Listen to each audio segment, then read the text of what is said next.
예, 오늘 민수기 13장 거인과 메뚜기에 대해서 말씀을 같이 나누려고 합니다. 기도에도 나오고 광고에도 나왔는데 평창 올림픽에 세 가지 중요한 키워드가 있습니다. 공동입장, 남북 공동입장, 그 다음에 1218개의 드론 쇼, 그리고 김연아, 이 세 개가 이번에 평창 올림픽의 중요한 키워드가 됐습니다. 2007년도에 장충 동계 아시안 게임 이후에 11년 만에 남과 북이 공동 입장을 했습니다.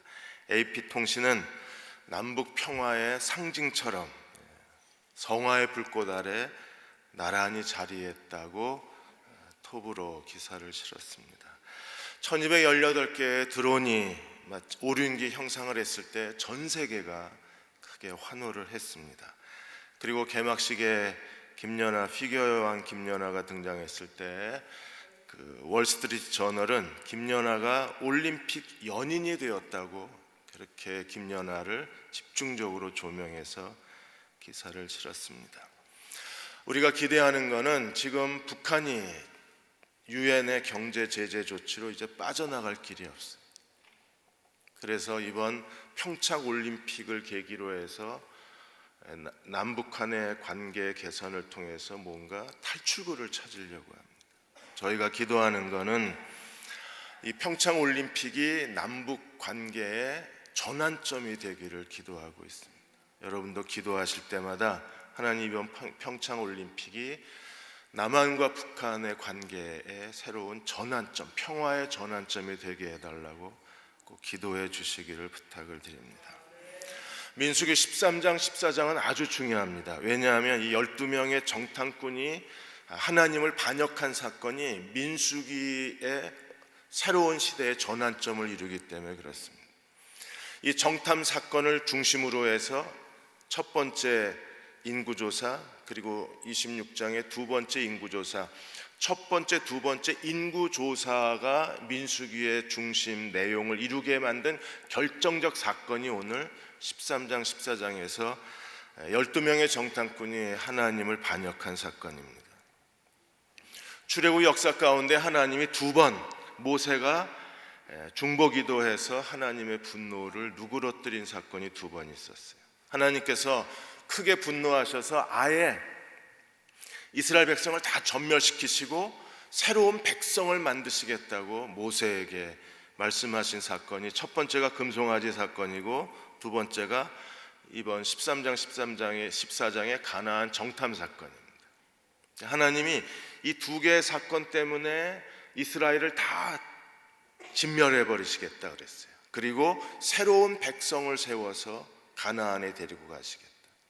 금송아지 사건 한 번, 그리고 오늘 가나안 정탐 사건 한 번. 하나님이 너무나 실망하셨던 사건입니다.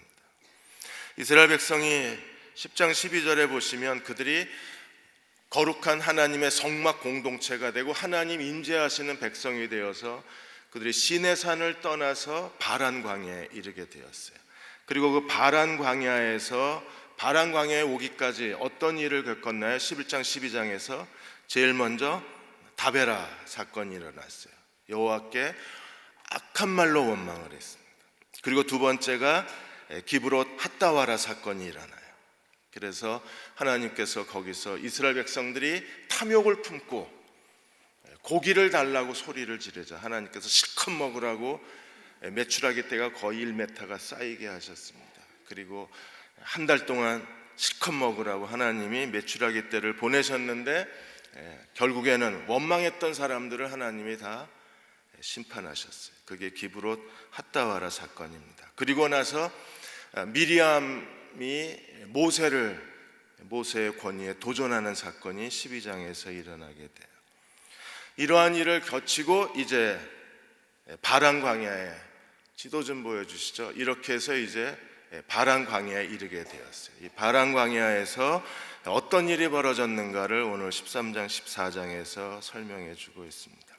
가데스 바네아가 이 바란 광야에서 아주 중요한 역할을 합니다. 여기서부터 이제 이스라엘 백성이 40년 방황을 하는 거예요. 이미 2년이 지났기 때문에 38년 동안 그들이 광야에서 방황을 시작합니다. 신명기 2장 14절 15절에 보시면 모세가 40년 방황하게 된 거에 대해서 이렇게 설명합니다.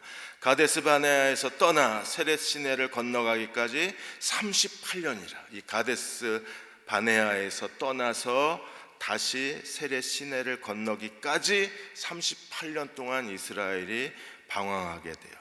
이때는 그 시대의 모든 군인들이 여호와께서 그들에게 맹세하신 대로 진영 중에서 다 멸망하였네. 1세대가 다 멸망을 당합니다. 그리고 2세대가 가나안 땅에 들어가게 되는 거예요. 15절에 여호와께서 그 손으로 그들을 치사 진영 중에서 멸하신 거로 마침내는 다 멸망했느니라. 그러니까 하나님을 거역하고 하나님을 반역했던 1세대가 다 멸망하기까지 40년을 광야에서 하나님 방황하게 하신 거예요. 왜 이렇게 하나님께서 1세대를 다 멸절시켜야 하셨는가? 오늘 13장 1절에서 24절까지 12 정탐꾼을 하나님이 보내셨어요. 13장 1절에 여호와께서 모세에게 말씀하여 이르시되, 누가 누구에게 명령하셨어요? 여호와가 누구에게? 모세에게. 뭐라고 그러셨습니까? 2절에 사람을 보내어 내가 이스라엘 자손에게 주는 가나안 땅을 정탐하게 하되 그들의 조상의 가문 각 지파 중에서 지휘관 된 자 한 사람씩을 보내라. 누가 명령했어요? 여호와가. 하나님 명령하셨나요? 아닙니다. 신명기에 보시면 하나님이 명령하신 게 아니라 백성들이 모세에게 제안하고 요청한 거예요. 신명기 1장 21절 23절에 보시면 백성들이 모세에게 요청을 합니다. 너희의 하나님 여호와께서 이 땅을 너희 앞에 두셨은즉 너희 조상의 하나님 여호와께서 너희에게 이르신 대로 올라가서 차지하라. 두려워하지 말라, 주저하지 말라. 하나님 뭐라고 명령하셨습니까? 모세를 통해서 올라가라, 주저하지 마라, 두려워하지 마라. 하나님이 이 땅을 너희에게 주셨다 그러셨어요. 그런데 22절에 백성들이 다 나와서 모세에게 뭐라 그랬습니까? 너희가 다 내 앞으로 나와 말하기를 우리가 사람을 우리보다 먼저 보내어 우리를 위하여 그 땅을 정탐하고 어느 길로 올라가야 할 것과 어느 성읍에 들어가야 할 것을 우리에게 알리게 하자. 누가 제안한 거예요? 백성들이 먼저 사람을 보내자. 그래서 두 가지, 어느 길로 가야 할지 어느 성읍부터 쳐야 할지를 알게 하자. 그래서 정탐꾼을 보내자고 제안한 건 누구예요? 백성들입니다. 놀랍게도 여호와가 아니라 백성들이에요. 그래서 모세가 어떻게 했나요? 23절에 내가 그 말을 좋게 여겨 너희 중 각 지파에서 한 사람씩 12를 택하라. 각 지파에서 한 사람씩 12명 정탐꾼을 택하라고 지시한 사람은 누굽니까? 모세입니다. 근데 오늘 민수기 13장 1절 2절에서는 누가 말씀하셨어요? 여호와가. 모세가 명령했는데 하나님은 뭐라 그러셨습니까? 내가 시켰다고 말씀을 하시는 거예요. 왜 이렇게 하셨을까요? 여러분, 이 모세가 백성들이 요청한 걸 모세가 좋게 여겼어요. 하나님이 그 일을 원하실 수도 있겠다. 하나님이 기뻐하실 수도 있겠다. 그래서 모세가 좋게 여기고 12 정탐꾼을 보낸 건 누구의 결정이었어요? 모세의 결정입니다. 근데 그것 때문에 이스라엘이 하나님을 배반하고 반역하게 되어서 하나님이 이스라엘을 하루를 40일 정탐했는데 하루를 1년씩 계산해서 40년 광야에서 1세대 사람들이 다 멸절을 당하기까지 광야를 방황하게 만드신. 그리고 하나님께서 모세가 백성들과 함께 실수한 그 사건을 여호와가 명령하신 사건으로 하나님이 사람이 실수한 일을 하나님이 하신 일로 바꾸어서 설명하시는 게 오늘 본문의 내용입니다. 오늘도 하나님은 내가 결정했어요. 내가 실수했습니다. 내가 잘못했습니다. 그런데 하나님 그걸 선으로 바꾸셔서 하나님이 하신 일로 변화시키시는 게 하나님의 섭리적 주권입니다. 이 광야 40년 때문에 아주 중요한 신앙 성장의 그림이 하나 그려진 거예요. 애굽, 광야, 가나안. 이렇게 해서 하나님의 구원이 3단계로 전개되는 겁니다. 애굽에서 출애굽, 칭의, 광야에서 40년 성화, 가나안 땅에 들어가는 거 영화. 그래서 광야가 하나님의 구속사의 아주 중요한 전략적 그 계획이 된 거예요. 그런데 이 애굽, 광야, 가나안 이 구원의 3단계가 형성될 수 있었던 것은 모세와 백성들의 결정적 실수 때문이었습니다. 근데 하나님이 이거를 하나님의 구속사의 과정으로 하나님께서 구원의 계획을 만들어 놓으시고 구원의 과정을 하나님이 만들어 놓으시고 모세와 백성들이 실수한 것을 하나님이 명령하신 것처럼 오늘 민수기에 기록하고 있는 거예요. 우리가 어떤 일을 할 때 사람이 너무 큰 실수를 합니다. 그리고 계획하지도 않았던 일들이 우리 주변에서 일어날 때가 있어요. 그럴 때 우리는 어떻게 해야 됩니까? 하나님, 이 일이 하나님이 하신 일이 되게 해 주옵소서라고 기도해야 합니다. 그 일을 한숨 쉬고 한탄하고 그 일 때문에 우리가 절망한다고 해서 달라지는 거 없어요. 하나님을 거역했던 백성들은 광야에서 다 저주를 받아서 오늘 신명기 2장 15절에 뭐라 그랬어요? 여호와가 손으로 치셔서 광야에서 다 멸망을 당하게 하셨다 그랬어요. 하나님이 손으로 치셨다 그랬습니다. 그러나 하나님은 그것을 통해서 애굽, 광야, 가나안이라는 하나님의 구속사를 완성하셨어요. 그리고 이제 여호와가 12명 정탐꾼을 보낸 것으로 하나님께서 인정하게 하신 거예요. 블룸버그 통신이 이번에 김정은이가 김여정을 보냈는데 이 김정은 위원장이 트럼프 행정부 체제에 맞서 싸울 새로운 전략적 무기, 이제는 핵이나 미사일이 아니라 핵무기가 아니라 김여정이라는 신무기를 평창에 보냈다고 기사를 썼습니다. 그야말로 김여정은 김정은의 신무기입니다. 왜요? 문재인 대통령하고 함께 그 남북 아이스하키 팀 경기를 관람하기도 하고 그다음에 북한 초청 친서를 전달하고 그리고 남북 정상회담을 제안했습니다. 아주 뛰어난 외교 전략을 김여정이가 한 거예요. 이 일에 대해서 러시아 교수이신 안드레이 랑코프 교수는 이렇게 말했습니다. 문재인 대통령이 김정은의 제안을 받아들이면 이제 트럼프가 굉장히 곤혹스러워하게 될 수밖에 없다고 했습니다. 북한의 비핵화를 이끌어내기 위해서 지금 트럼프 대통령이 하는 전략하고 문재인 대통령이 하는 전략이 달라요. 그래서 미국의 대통령의 전략과 문재인 대통령의 전략이 서로 다른 그 빈틈을 노려서 그 빈틈에다가 김여정이를 보낸 겁니다. 그래서 이게 만일에 남북 정상회담이 된다 그러면 아마 남한과 한국과 미국의 이 동맹 관계가 위기에 처할 수도 있다 이렇게 봐요. 전략가들은 그렇게 해석을 하는 겁니다.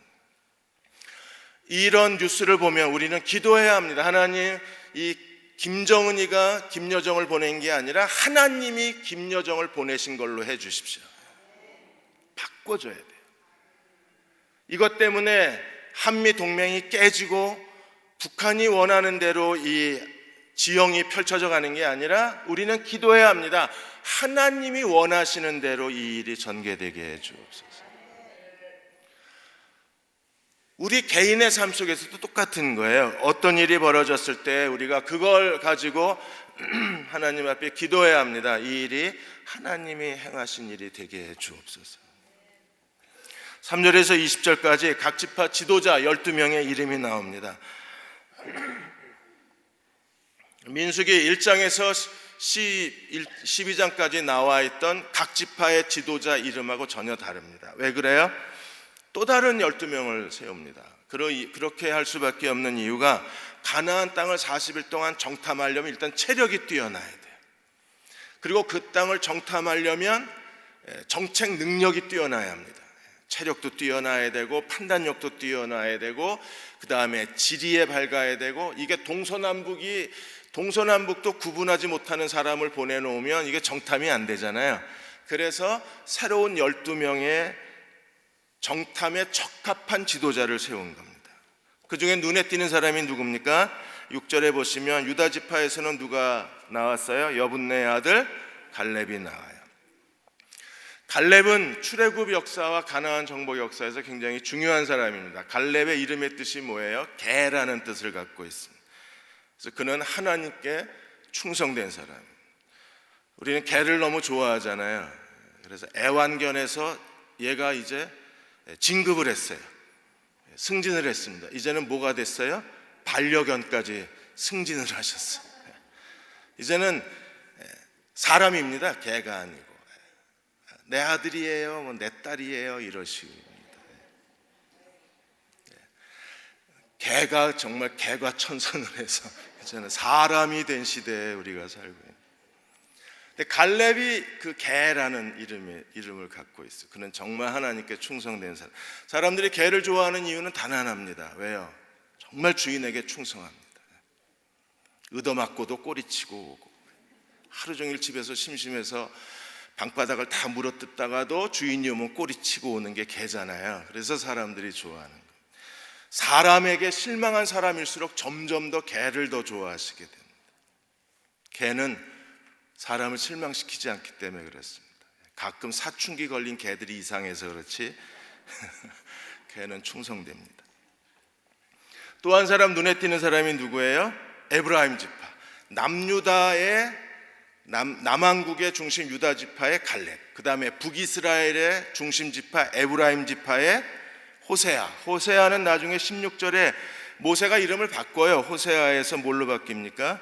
여호수아로 이름이 바뀌어요. 이 사람이 이제 가나안 정복의 지도자가 되는 거예요. 모세가 이 가나안 그 12명의 정탐꾼을 보내면서 그가 이 17절에서 20절까지 중요한 몇 가지 정탐해야 될 항목을 지정해 줬어요.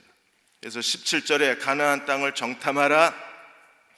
그냥 일부만 정탐하는 게 아니라 전체를 다 조사해라. 그래서 가나안 전체 지형을 다 한 바퀴 돌아볼 것을 요청을 합니다.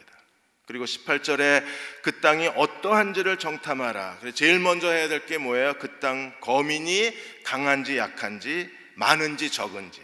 그 다음에 19절에 그들이 사는 땅이 좋은지 나쁜지, 그리고 산에서 사는지 아니면 들에서 사는지 조사해라. 아파트에 사는지 개인주택에서 사는지 아니면 월세인지 사흘세인지 다 조사하라는 거예요. 그리고 20절에 토지가 비옥한지 메마른지, 나무는 얼마나 많은지, 거기에 소나무는 몇 그루가 있고 뽕나무는 얼마나 있고 사람들이 뭘 먹고 사는지 조사할 수 있는 건 다 탐지하라. 그리고 그 땅이 얼마나 축복의 땅인지를 보기 위해서 뭘 가져오라 그랬어요? 그 땅에 실과를 가져오라. 근데 그때가 포도나무가 열매 맺을 7월경입니다. 그래서 포도나무 열매를 가져오라고 시켜요. 모세가 왜 이랬을까요? 그거 알면 안 가요? 알아도 가야 되잖아요. 모른다고 못 가나요? 안다고 가나요? 그냥 순종하고 가면 될 일인데 모세는요, 왜 이 12명의 정탐꾼을 보내어서 몰라도 되고 알아도 쓸데없는 이걸 왜 알아오라고 시킨 이유가 어디 있을까요? 일단 이스라엘 백성들에게 하나님이 우리에게 약속으로 주신 땅, 아브라함과 이삭과 야곱을 통해서 약속으로 주신 땅이 얼마나 축복의 땅인가를 모세는 보여주고 싶었을 거예요. 그래서 과일 그 열매를 가져오라고 시켰을 겁니다. 백성들의 호기심도 만족시키고, 그리고 하나님이 얼마나 신실하신 분이신가를 확증하고, 그리고 또 필요하다면 전쟁에 필요한 정보도 얻기 위해서 12명의 정탐꾼을 보냈을 거예요. 21절에서 24절까지 12명의 정탐꾼이 돌아와서 그들이 어디를 다녀왔는지, 그들이 다녀온 지역에 대해서 설명하고 있습니다. 그래서 21절에 그들이 올라가서 땅을 정탐했습니다. 22절에 헤브론까지 이르렀어요. 헤브론은 어떤 지역입니까? 가나안 땅에서 아브라함이 등기 이전한 땅이 헤브론이잖아요. 그러니까 헤브론은 이스라엘이 소유한 땅입니다. 자기 조상들의 땅입니다. 그리고 헤브론에 뭐가 있어요? 아브라함과 이삭과 야곱의 조상들의 묘지가 있는 곳입니다. 근데 헤브론에 가보니까 누가 살아요? 거기에 그곳에 아낙 자손 아히만과 세세와 달메가 살았어요. 가장 강력한 아낙 자손들이 아브라함이 소유한 그 땅에, 아브라함과 이삭과 야곱이 소유한 그 땅에 이 거대한 아낙 자손들이 거주하고 있는 거예요. 그리고 23절 24절에서 그들이 포도 송이를 하나 가져왔는데 그 포도를 꺾었다고 해서 거기에 에스골 골짜기라고 이름을 붙이고 포도 송이를 두 사람이 메어 가지고 왔습니다. 얼마나 그 젖과 꿀이 흐르는 땅인지를 상징적으로 보여준 게 이 포도를 어깨에 메고 왔다는 것을 통해서 하나님이 그 땅은 젖과 꿀이 흐르는 땅이라는 걸 하나님이 증거하신 거예요. 우리도 때로는 하나님이 우리를 위해서 준비해 놓으신 은혜에 대하여 하나님이 우리에게 주실 것에 대해서 볼 수 있으면 우리에게도 훨씬 더 도움이 될 겁니다. 그걸 우리가 알고 그걸 체험하면 하나님이 우리를 위해서 준비해 놓으신 그분의 놀라우신 은혜를 우리가 맛보고 살 수 있으니까 그냥 귀로 듣는 게 아니라 삶으로 누릴 수가 있잖아요. 하나님이 우리에게 약속하신 것을. 별세목회의 이중표 목사님이 목포에 가셔서 그 장로님 그 부자 아버지 아들 장로를 만났습니다. 흥부국 장로님하고 홍순기 장로님, 이 부자 관계인데 이 두 분을 만났어요. 이 두 분들이 목포에서 아주 신실한 하나님의 종들이십니다. 아버지 홍부국 장로님은 가난한 사람들을 돕는 데 정말 열심히 하셨어요. 그래서 고아원이나 또 어려운 빈민가에 가서 사람들한테 이야기를 들으면서 가난한 한 집을 찾으면 교회에 와서 목사님한테 몇 번지에 누가 사는데 그 사람을 도와주면 좋겠다고 교회에다 헌금을 해요. 그러면 교회 목사님이나 구제위원회가 그 집을 가서 도왔습니다. 그렇게 해서 가난한 사람들에게 참 희망이 되어주셨던 분인데 이분이 마지막에 죽어가면서 유언을 남겼습니다. 아들한테 내가 예배당은 꼭 한번 하나님께 건축해서 봉헌하고 싶었는데 내가 너무 돈이 없어서 여유가 없어서 그 일을 못했으니까 너는 어떻게 하시든지 열심히 사업을 해서 하나님 앞에 예배당 하나 건축하고 네가 하나님께 봉헌했으면 좋겠다 유언을 남긴 거예요. 아버지가 유언을 남겼으니까 해야 되잖아요. 아버지는 왜 그러셨을까요? 한 번은 인생의 그 기쁨을 누리고 싶었던 거예요. 아버지가 예배당을 건축해서 바치면 어떨까?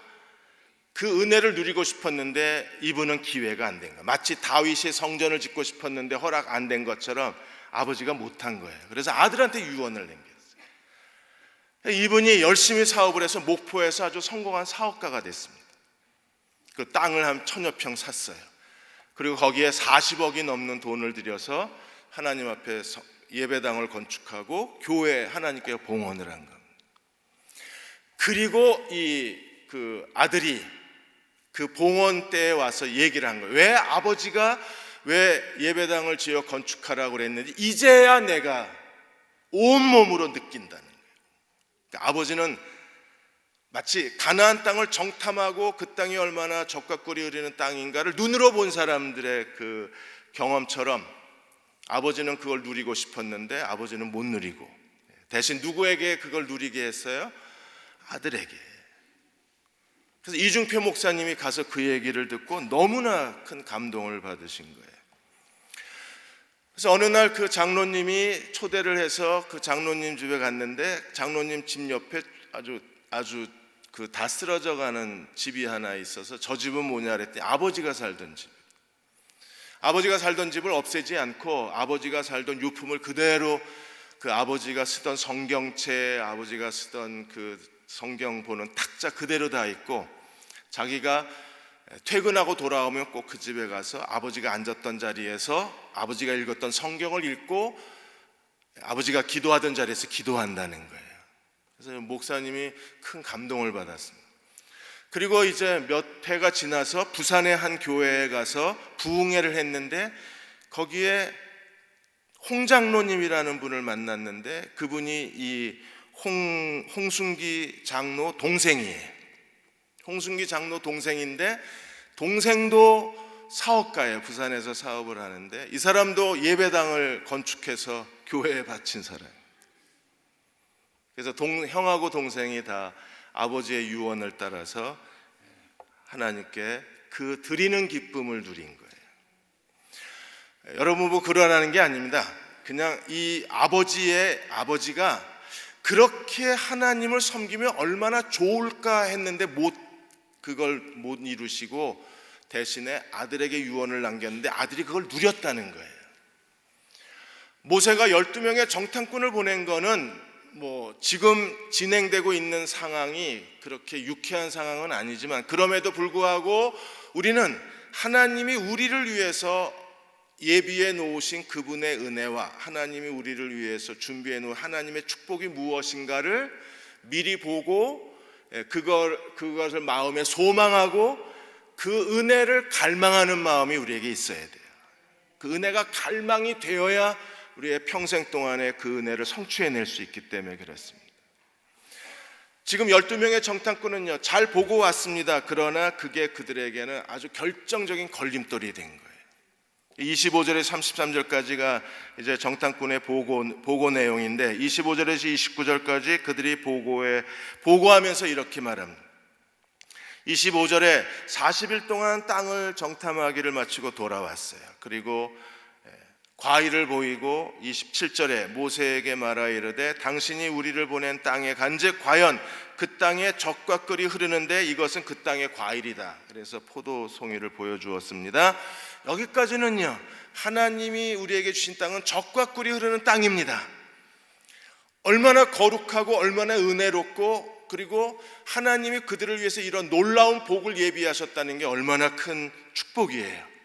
그런데 28절에 그러나, 이게 반전입니다. 제일 싫은 말이 그러나예요. 젖과 꿀이 흐르는 땅입니다. 그러면 믿습니다, 아멘하고 올라가야 되는데 그러나, 그러나 때문에 완전히 분위기가 혼란에 빠지게 됩니다. 그러나 그 땅 거주민은 어때요? 강하고 그 땅 주민은 강하다. 성읍은 어때요? 견고하다. 견고하고 심이 크다. 그리고 거기서 누굴 봤어요? 아낙 자손을 봤다는 거예요. 모세가 보고 오라 그런 걸 봤습니다. 그런데 그들이 보고 내용은 뭐예요? 그 땅 거민은 강하다. 성읍은 크고 견고하다. 그리고 심지어 아낙 자손까지 봤다.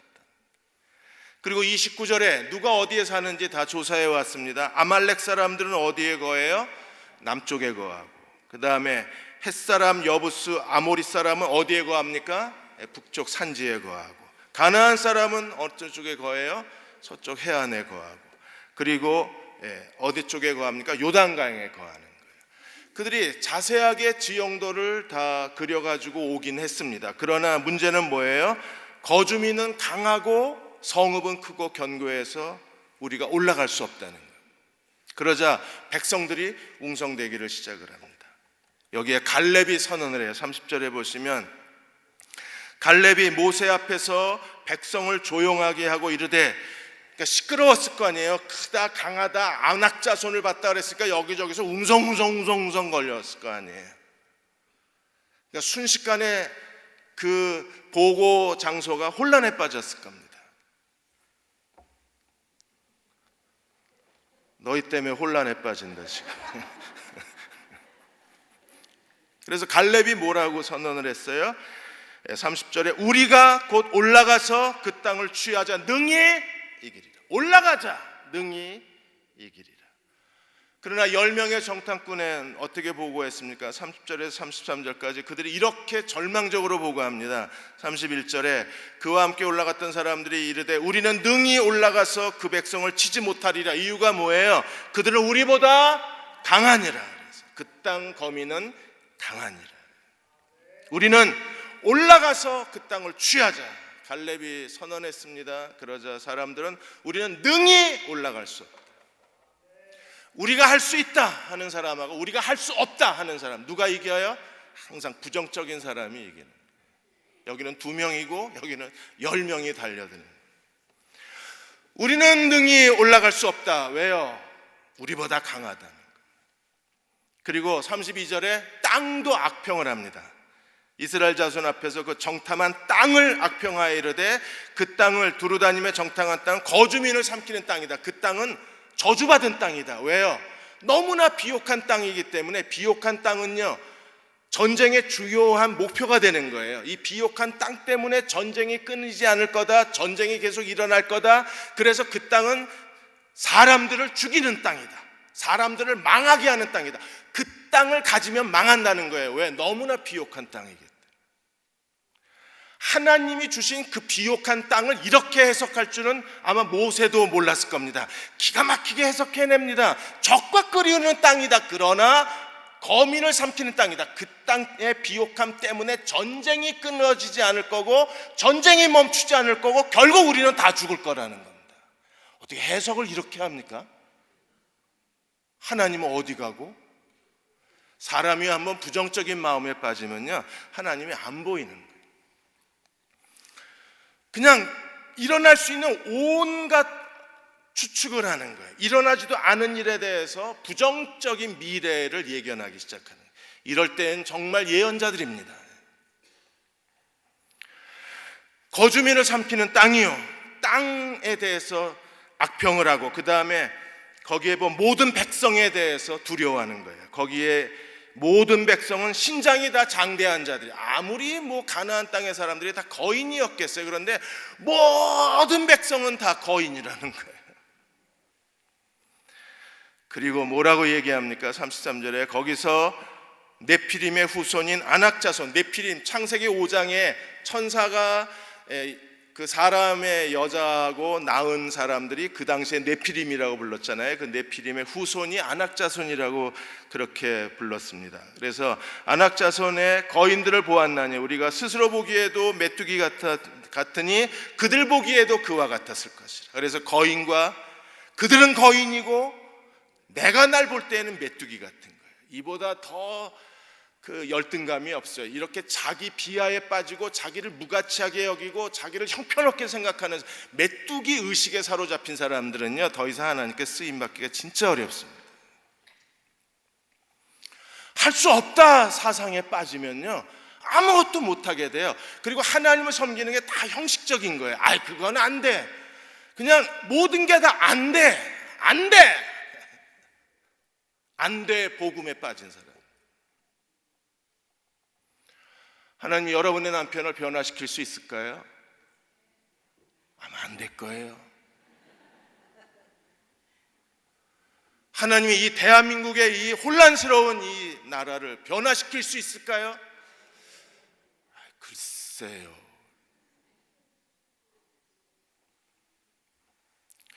과테말라의 알모롱가 마을에 이게 중보 기도의 힘을 보여준 도시입니다. 그 알로몬가 이 주민들은 그 마시몬이라는 우상을 섬겼어요. 마시몬은 진흙으로 된 얼굴에다가 나무에다가 옷을 입혀 놓은 술의 우상입니다. 술과 미신의 우상입니다. 그러니까 스페인이 이 남미를 정복했을 때에 이 알로몬과 과테마을 사람들이 절대 포기하지 않은 게 저 마시몬 저 우상이에요.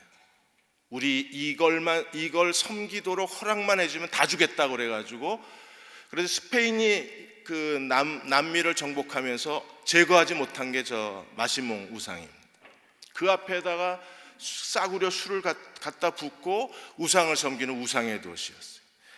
그 우상으로 인해서 그 알로몬가 사람들은요, 술과 마약과 폭력에 치들었고 무엇보다도 가정폭력이 정말 심각했습니다. 그야말로 저주받은 도시가 이 과테말라의 알로몬가와 주변 지역이었어요. 근데 그 땅에 그 도시에 마리아노 목사가 회심을 하고, 캐톨릭 교인이었다가 이분이 1974년도에 주님을 만나고 회심해서 이 알로몬가 마을에 들어가서 복음을 전하기 시작한 겁니다. 복음을 전하는데 많은 사람, 스페인이 정복했으니까 거의 캐톨릭 신도들이잖아요. 그러면서도 술과 마약과 우상 숭배와 미신에 빠져 있는 겁니다.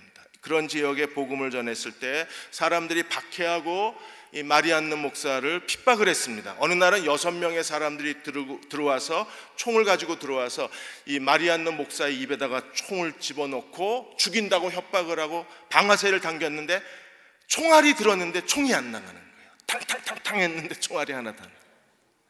이 사람들이 놀라가지고 도망쳐 나갔습니다. 그때 마리안느 목사가 이래서는 안 되겠다고 해서 교인들 몇 명의 교인들하고 중보 기도를 시작했습니다. 이 알로몬가 마을을 하나님 변화시켜 주옵소서. 변화가 일어났을까요? 그들은 정말 믿음으로 하나님 앞에 변화를 위해서 기도를 했습니다. 마을에 변화가 일어나기 시작하면서 사람들이 점차 폭력이 제일 먼저 시작한 게 폭력이 줄어들기 시작해요. 그리고 그 당시에 술집이 36개가 그 조그만 2만 명이 사는 마을에 36개 그 술집이 있었는데 술집이 문을 닫고 하다가 나중에 그 선교학자들이 갔을 때 그 당시에 술집이 2000년도 초에 3개밖에 안 남았어요. 너무 폭력이 심하니까 교도소를 짓고 또 짓고 해서 4개를 지었습니다. 그러다가 1994년도에 마지막 교도소 문을 닫아요. 그리고 그 교도소를 전부 사람들의 파티 장소로 시에서 다 빌려주기를 시작을 했습니다. 2003년도에 과테말라 알로몬가 이 지역에 알모론가 지역에 이 우상이 사라지고 하나님이 이 도시를 정복했다는 얘기가 들리자 미국에서 사탄 숭배자들이 이 과테말라에 갔어요. 근데 과테말라의 이 사탄 숭배자 교주가 비행기에서 그 당시에는 이런 그 이동식 트랩이 없었으니까 비행기 그 트랩을 내려서 땅을 밟는 순간에 교주가 쓰러져 버립니다. 그리고 쓰러진 채로 다시 비행기로 미국에 돌아가요. 그 소문이 퍼지면서 순식간에 더 많은 사람들이 주님께로 돌아오는 구원의 역사가 일어나요. 그리고 미신이 사라지니까 저주받은 땅이 축복받은 땅으로 바뀌었어요. 그래서 그 땅에 예를 들어서 물을 재배하는데 한 60일 정도 걸렸던 게 이게 한 3분의 1로 줄었어요. 21로. 그래서 거의 모든 채소와 과일이 3부작을 합니다. 일주일에 4톤 트럭의 채소가 생산되던 도시가 이제 하나님의 도시, 하나님이 그 도시에 내려오시자. 마리안느 목사님의 고백입니다. 거기 여러분 유튜브에 그게 나와요. 마리안느 목사님이 뭐라고 고백하냐면 하나님이 이 도시에 내려오시자 그 땅들이 전부 기름진 땅이 되어서 일주일에 4개의 트럭이 나가던 채소 시장이 일주일에 40대, 50대, 10배의 생산을 이루어내요. 그래서 홍당무가 제 팔뚝 절반만 하고요. 그런 굵직굵직한 잘 익은 열매들이 그 땅에서 생산이 된 겁니다. 그게 중보기도의 힘입니다. 대흥교회가 그런 어려운 가운데서도 오늘까지 하나님을 섬길 수 있는 것은 보이지 않는 중보기도자들의 헌신 때문인지도 몰라요. 여러분들이 시간을 내어서 중보기도에 참여해 주십시오. 그 중보기도가 보이진 않지만 강력한 하나님의 능력을 가져오고 하나님의 은혜 안에 이 지역이 변하고 대전이 변하고 대흥교회가 변화될 수 있는 것은 중보기도밖에 없어요. 그런데 기도해봐야 뭐라는 부정적인 마음으로 기도할 거면 기도하지 마십시오. 우리가 올라가자, 즉시 올라가자. 하나님이 그 땅을 우리에게 주실 것이라는 믿음을 가지고 기도해야지 우리가 올라가 봐야 소용없다는 마음을 가지고 해봐야 아무 일도 일어나지 않을 거예요. 그 사람들은 거인이고 우리는 메뚜기 같다고 하는 이 의식에 빠져 있는 한 그 믿음 가지고 자기 스스로를 하찮게 여기고 자기만 무능하게 여기는 게 아니라 하나님이 하실 수 없다는, 하나님도 하실 수 없다는 이 메뚜기 의식을 가진 사람들이 암만 기도해야 아무 일도 안 일어나요. 마가복음 9장 23절 24절에서 예수님 뭐라고 그러셨어요? 할 수 있거든이 무슨 말이냐? 벙어리 귀신 들린 아이의 아버지한테 뭐라 그랬어요? 할 수 있거든이 무슨 말이냐? 믿는 자에게는 능치 못한 일이 없느니라. 그러자 아이의 아버지가 소리를 질렀습니다. 뭐라고 그랬어요? 내가 믿나이다. 나의 믿음 없는 것을 도와주소서. 여러분, 믿음이 뭐예요? 할 수 있거든이 무슨 말이냐? 할 수 없다고 생각하고 우리가 뭘 하면 하나님도 하실 수가 없는 거예요. 그런데 우리는 완전히 우리 머릿속에 세뇌를 당해서 내가 스스로 이건 하나님이 하실 수 있지만 이건 안 되라고 아예 하나님이 하실 수 없다고 생각하고 살아요. 세상도 안 변하고 교회도 안 변하고 교회 리더들도 안 변하고 안 변하는 거예요. 왜? 할 수 없다고 생각하니까. 하나님이 다 하셔도 내 아들은 안 돼요. 그러니까 내 아들은 안 되게 되는 거예요. 마태복음 9장에서 시각장애인들을 만나셨을 때 주님이 뭐라 그러셨어요? 집에 들어가시매 맹인들이 그에게 나오거늘 예수께서 이르시되 내가 능히 이 일할 줄을 내가 믿느냐? 내가 믿느냐? 뭘 믿어야 돼요? 내가 이 일 할 줄을 내가 믿느냐? 믿어야죠. 지금은 아멘 하시죠? 나가서 무슨 얘기 들으면 그럴 줄 알았어. 뭘 그럴 줄 알아요? 목사님 안 된다 그랬잖아요. 그런 거 왜 나한테 왜 기도해달라? 나는 죽자사자 기도했는데 안 되니까 목사님 제가 안 된다 그랬잖아요. 그럼 나는 뭐 한 거예요? 우리가 능히 이기리라 갈렙의 선언이 있고, 우리는 할 수 없다, 우리는 메뚜기 떼다 이렇게 말하는 사람들.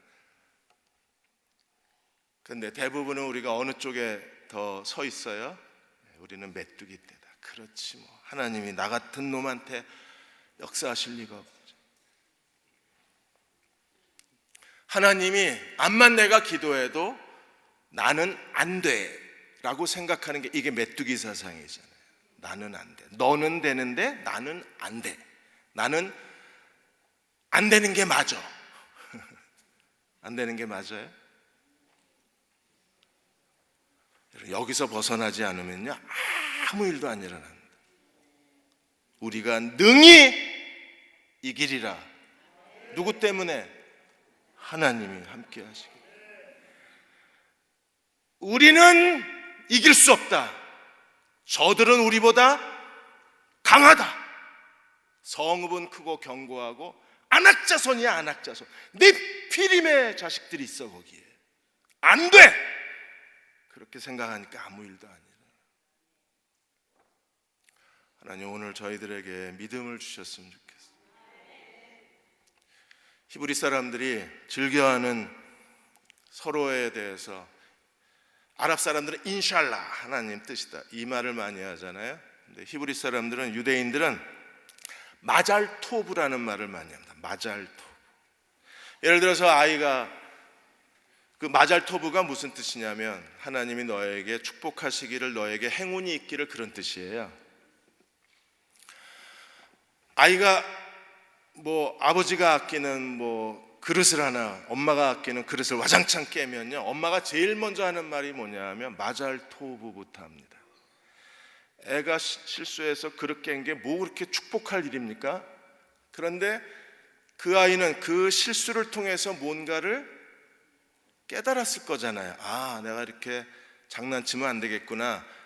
엄마를 또 마음 아프게 했네. 엄마한테 미안하네. 뭘 깨달았을 거잖아요. 그래서 그걸 가지고 엄마가 축복하는 거예요. 마잘토브를.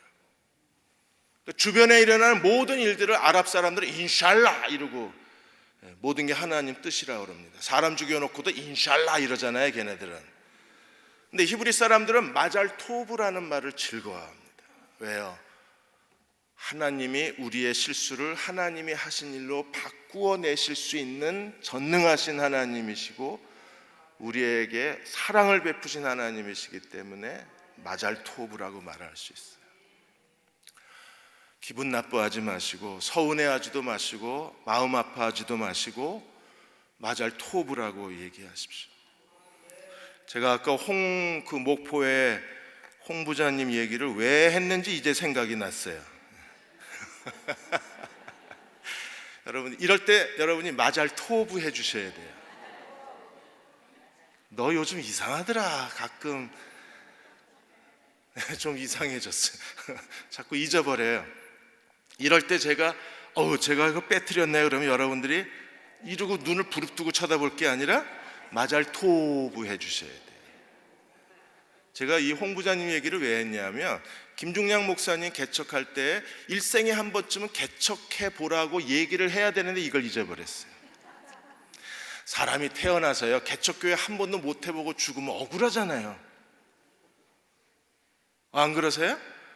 저는 한번 수원에서 개척을 해봤고 또 서울에서도 한번 해봤고 3번을 해보고 싶었는데 지금 못해가지고 계속 하나님 기회 한 번 더 주시면 안 될까 그랬더니 야 거기서 개척하는 기분으로 해라 이래서 지금 충성하고 한 번쯤은요 우리 김중량 목사 젊고 잘생겼잖아요. 저런 목사하고 한번 나가서 개척해보는 것도 평생에 한 번은 헌신해 볼 일이잖아요. 몇 가정 안 된다 그러는데 계속 기도하고 있는데 오늘 성령이 마음에 감동하시면 같이 해보셔도 정말 이 얘기를 해야 되는데 왜 그걸 빼먹고 그냥 지나갔는지 모르겠어요. 어떤 일이 생겨도 저를 향해서 여러분이 뭐 해주라고요? 마잘토브 해주셔야 돼요. 여러분들이 이번 연휴 동안에 가족들을 만나실 텐데 무슨 기분 나쁜 일이 있어도 뭐부터 하셔야 돼요? 마잘토브 해주셔야 돼요. 무슨 일이라고 물어보면 내가 너를 축복한다, 너에게 행운이 있기를 원한다. 왜요? 하나님이 살아계시기 때문에. 그분이 우리의 모든 불편한 일들을 뭘로 바꾸세요? 선한 일로 바꾸시는 하나님이시기 때문에 그 하나님을 의지하는 저와 여러분 되시기를 주의 이름으로 축원합니다. 488장 우리 1절하고 4절만 부르시고 기도하고 축도하겠습니다.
설교가 길어서 죄송합니다.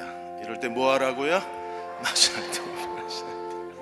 하나님 저희에게 믿음을 주옵소서. 하나님은 하실 수 있다는 믿음을 더하여 주옵소서. 우리 같이 소리내어 통성으로 기도하겠습니다. 아버지 하나님, 하나님은 하실 수 있습니다.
할 수 있거든이 무슨 말이냐? 믿는 자에게는 능치 못한 일이 없느니라.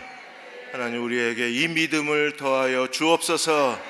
나의 믿음 없는 것을 도와주소서. 지금 우리를 죄에서 구원하신 우리 주 예수 그리스도의 은혜와 하나님 아버지의 그 크신 사랑하심과 성령의 위로하고 도우신 은혜가 오늘 함께 수요 예배드리고 돌아가는 모든 교우와 가정과 자녀들 위에, 우리의 모든 기도 위에, 이 민족과 이 땅의 모든 교회 위에 지금부터 영원히 함께 하시기를 간절히 축원하옵나이다. 아멘.